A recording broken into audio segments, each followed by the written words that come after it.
आज की वीडियो की शुरुआत करते हैं। इससे पहले वाली वीडियोस में हमने बिज़नेस पढ़ा, उसकी कैरेक्टरिस्टिक्स पढ़ी, प्रोफेशन पढ़ा, उसकी कैरेक्टरिस्टिक्स पढ़ी।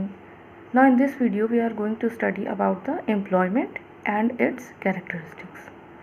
तो सबसे पहले एम्प्लॉयमेंट की बात करते हैं कि एम्प्लॉयमेंट क्या होता है।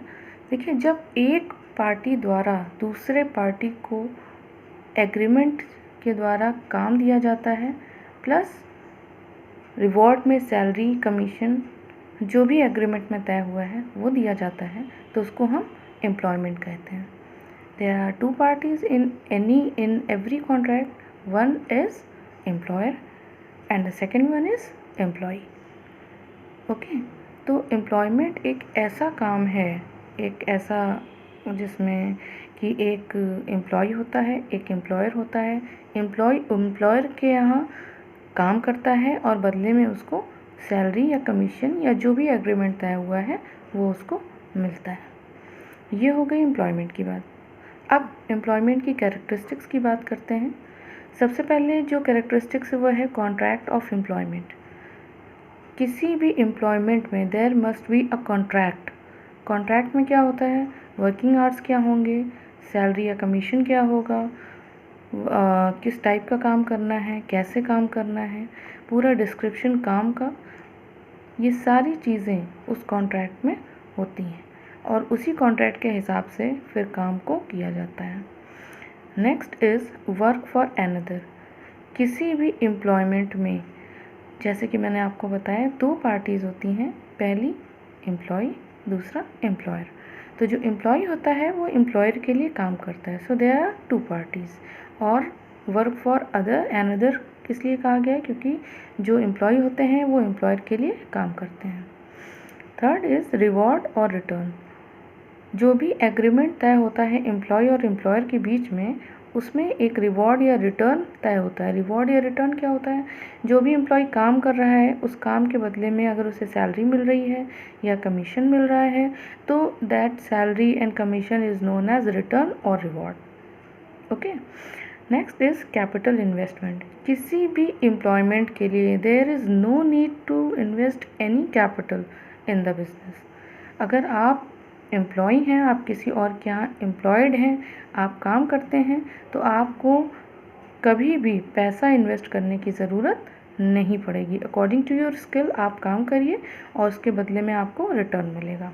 Next is skilled, unskilled and semi skilled. देखिए, किसी भी बिजनेस में स्किल्ड व्यक्ति, सेमी स्किल्ड और अनस्किल्ड, तीनों तरह के व्यक्तियों की ज़रूरत पड़ती है, according to the need of the work और according to the nature of the work. किस टाइप का काम है और उसके लिए क्या क्वालिफ़िकेशन की आवश्यकता है, उसके अकॉर्डिंग एम्प्लॉयज़ को अपॉइंट किया जाता है और उनको काम दिया जाता है।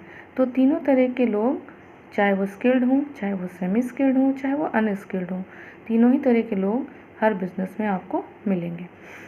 Last is terms and condition. The contract contains certain terms and conditions like hours of work, duration of work, leaves allowed, place of work, salary, wages, etc. etc. बहुत सारी चीज़ें, कितने घंटे काम करना है, क्या सैलरी मिलेगी, कब आना है, कब जाना है, ये सारी चीज़ें कॉन्ट्रैक्ट में या आप कह सकते हैं टर्म्स एंड कंडीशंस में लिखी होती हैं।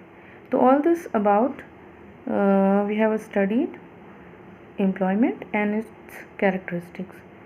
तो हम पिछले वीडियोस और इस वीडियो को मिला करके ये समझ चुके हैं कि बिज़नेस क्या होता है, प्रॉफिट क्या होता है और एम्प्लॉयमेंट क्या होता है। तो अगर हम तीनों में डिफरेंस निकालना चाहें, तीनों के रिलेशनशिप्स को कंपेयर करना चाहें, तो वो भी कंपेयर किया जा सकता है। ठीक है, बहुत सारी चीज़ें होती हैं। जैसे अगर हम बिज़नेस, प्रोफेशन, एम्प्लॉयमेंट को कंपेयर करें तो सबसे पहली बात क्या होता है, नेचर ऑफ वर्क होता है। तो बिज़नेस में purchase and sale of goods and services होती हैं। प्रोफेशन में ओनली आप अपनी सर्विसेज देते हैं। एम्प्लॉयमेंट में आप अनदर पार्टी के यहाँ जाकर के काम करते हैं। रिस्क इन्वॉल्व कितना होता है, रिस्क इन्वॉल्व जो बिज़नेस होता है उसमें सबसे ज़्यादा होता है, प्रोफेशन में उससे कम होता है, और एम्प्लॉयमेंट में there is no risk because you are not going to employ any type of capital in the business. Okay, इस तरीके से बहुत सारे ऐसे डिफरेंसेस हैं जो कि आपको तीनों में मिल जाएंगे। रिवॉर्ड और रिटर्न की अगर बात करें तो बिज़नेस में जो रिवॉर्ड होता है वो प्रॉफिट होता है, प्रोफेशन में जो रिवॉर्ड होता है वो फ़ीस होती है, और अगर हम एम्प्लॉयमेंट की बात करें तो रिवॉर्ड में सैलरी या फिर कमीशन होता है। क्वालिफ़िकेशन की अगर बात करते हैं तो बिज़नेस में कोई बहुत हार्ड एंड फास्ट नहीं है कि इतने क्वालिफाइड होंगे तभी आप बिज़नेस कर सकते हैं, तो बहुत ज़्यादा क्वालिफ़िकेशन की ज़रूरत नहीं होती। But in case of profession आपको एक स्पेशलाइज्ड नॉलेज, एक स्पेशलाइज्ड ट्रेनिंग आपके पास होनी ही चाहिए। और अगर हम एम्प्लॉयमेंट की बात करते हैं तो अकॉर्डिंग टू द वर्क आपकी क्वालिफ़िकेशन होनी चाहिए। जिस काम के लिए आप अप्लाई कर रहे हो, जिस काम के लिए आपको रखा गया है, उस काम को करने के लिए जितनी क्वालिफ़िकेशन की ज़रूरत है उतनी क्वालिफ़िकेशन आपके पास में होनी चाहिए। तो अभी तक हमने जो डिफरेंस भी पढ़े वो नेचर ऑफ वर्क पे हो गया, क्वालिफ़िकेशन हो गया, रिवॉर्ड रिटर्न हो गया, रिस्क इन्वॉल्व हो गया, एंड कैपिटल इन्वेस्टमेंट की अगर बात करते हैं तो बिज़नेस में सबसे ज़्यादा कैपिटल इन्वेस्ट करना पड़ता है। क्यों? क्योंकि बिना कैपिटल लगाए आप किसी भी बिज़नेस को शुरू नहीं कर सकते। अगर हम प्रोफेशन की बात करते हैं तो अगर प्रोफेशनल अपना पर्सनल काम कर रहे हैं तो उनको कैपिटल एम्प्लॉय करने की ज़रूरत पड़ती है, यानी कि हम ये कह सकते हैं कि थोड़े कैपिटल एम्प्लॉय करने की ज़रूरत पड़ती है। But in case of business आपको कोई भी कैपिटल एम्प्लॉय करने की ज़रूरत नहीं पड़ती है। So that's all for this video. Next video में हम इसके आगे की स्टडीज़ करेंगे। नेक्स्ट वीडियो में हम टाइप्स ऑफ इंडस्ट्रीज़ के बारे में पढ़ेंगे कि टाइप्स ऑफ इंडस्ट्रीज़ क्या होती हैं। ओके।